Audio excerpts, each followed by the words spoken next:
little bit about yourself.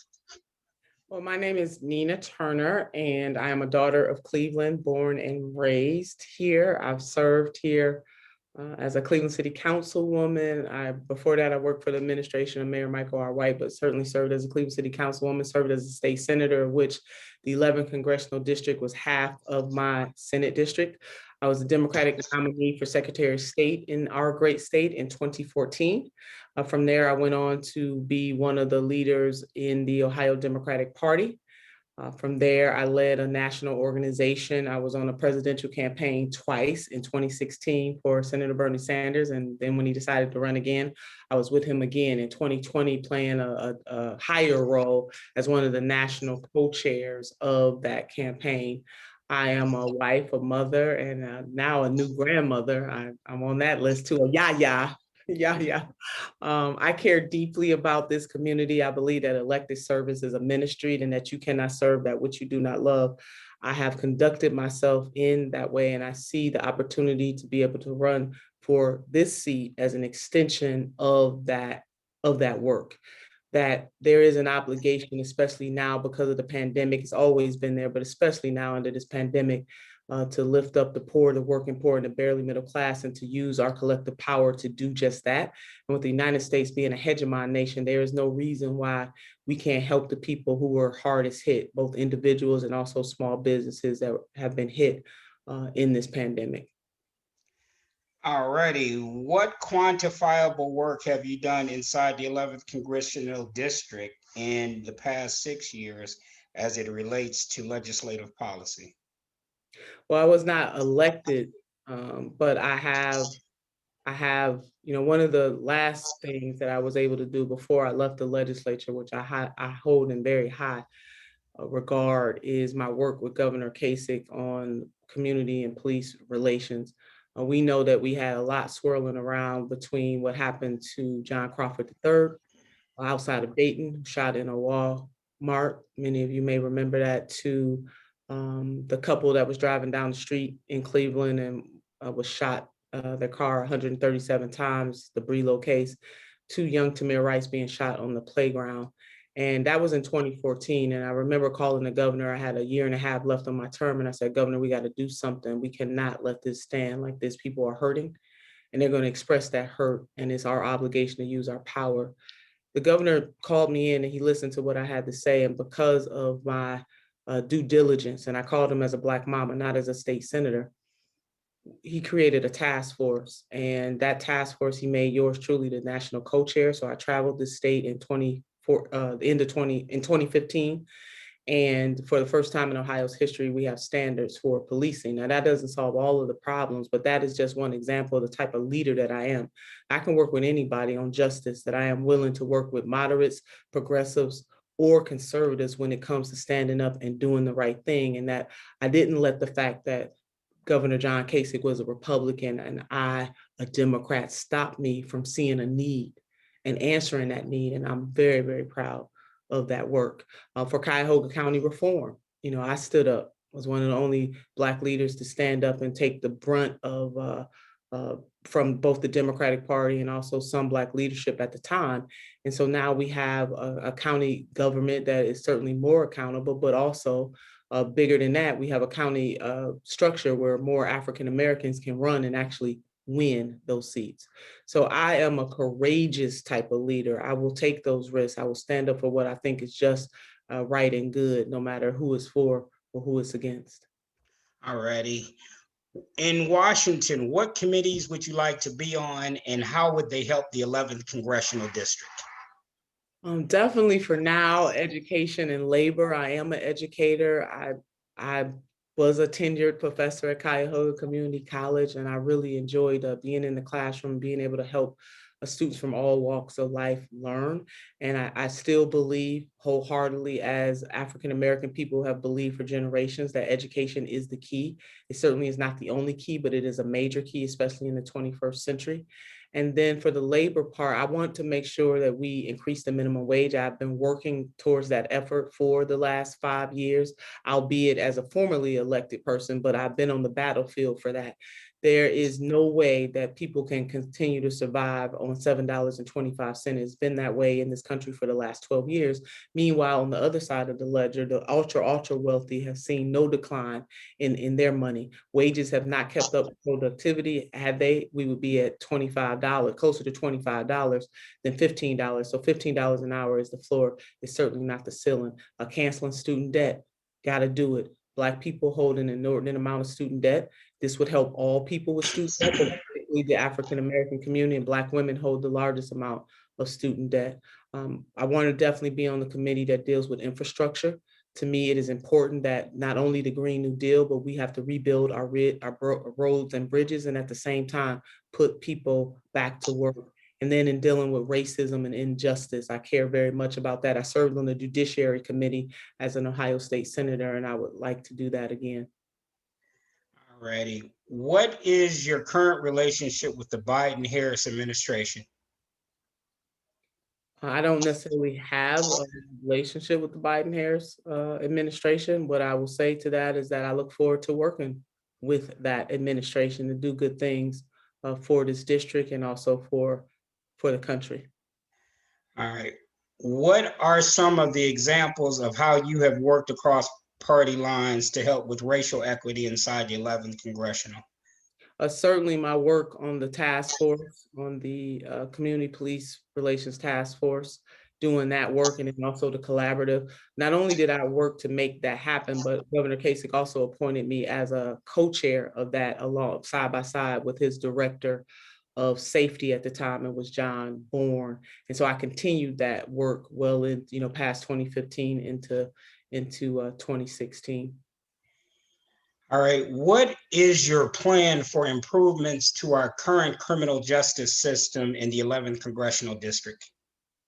Continue to work with state legislators in particular, and also the local government closest to the people is the most powerful level of government in terms of the proximity. And so there are things that we can do locally and also to push the state government to do a whole lot more. And while I am very, very proud of what the task force was able to do, we have many more miles to go in that regard. So just being that voice and being able to get audience with people who are elected.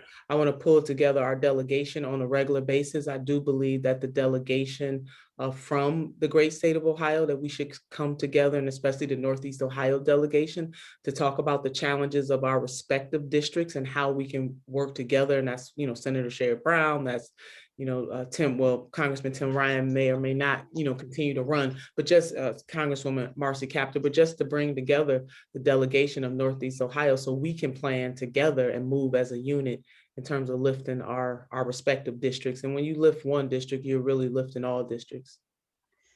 What are your plans for bridging the educational and digital divide gaps in the 11th Congressional District? Oh my goodness. And I've gotten that question so many times a day. Vitally important to me. COVID definitely exacerbated or revealed the fissures in the system. And we know that some of our young people are either they don't have internet or they're sitting outside of a McDonald's or Starbucks, just anywhere to get that kind of connectivity. So to work to make sure that the federal government invests more funds into ensuring that young people have that connectivity that they need. We need full-fledged part of infrastructure reform. There's some places in the state that you can't, the broadband is just not there. And so we do need to treat the internet as the utility that it is. It is a necessity. It is not a luxury anymore. So working to do that, working with the schools in the 11th Congressional District, as I have. Again, I was a college professor at Cuyahoga Community College. I had the pleasure and privilege to not just educate traditional age children, but also our children from the Cleveland Municipal School District. There was a special program there called the High Tech Academy.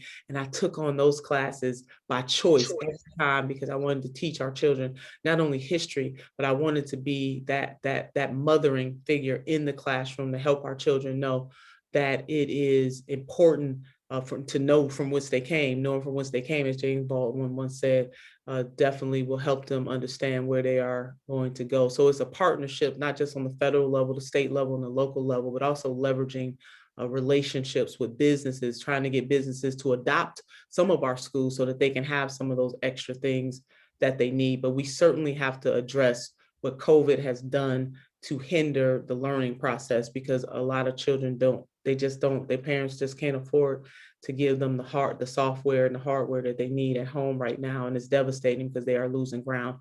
I do not believe that standardized tests should be the only measure of a child's intellect. So I will be fighting alongside with Congressman Bowman in that regard, who's another educator. I think that our children should be judged based on a portfolio, and that portfolio can be testing, but it also can be community service and other measures of whether or not our children are actually learning. Standardized testing alone does not reflect all that our children can do. And especially with COVID, I think that measure should be done away with altogether as the sole measure. Not that it can't be used as a tool, but it should be done away with as the sole measure of our children's progress. All righty, last two questions. What do you see as the biggest impediment to the wealth disparity in the 11th Congressional District?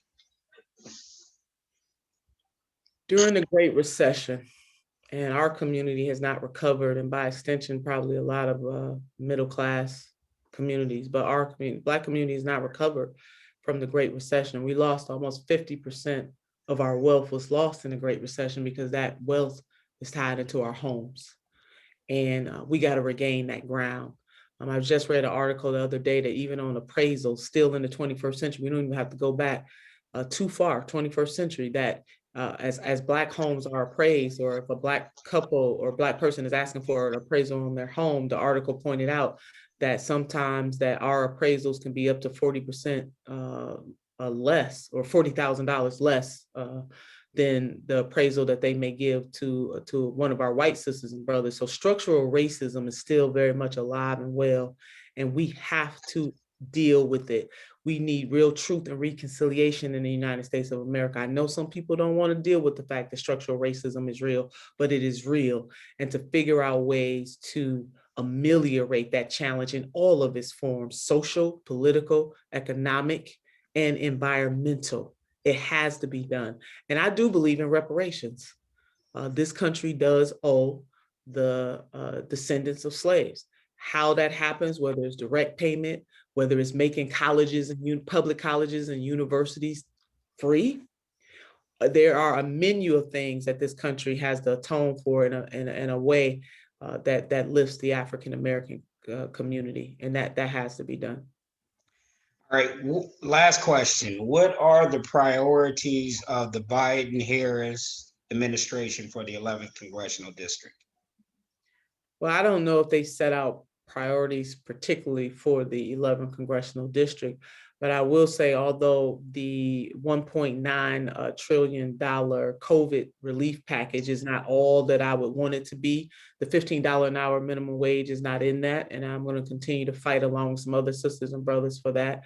But giving more money to the tune of hundreds of millions of dollars back into social to state and local governments is important. The monies that are in that package to help schools are important. So there's nothing that they have done heretofore that is particularly directed exclusively to the 11th Congressional District, but there are many things in that entire package that will help our district, and I will continue to advocate for our district in that regard.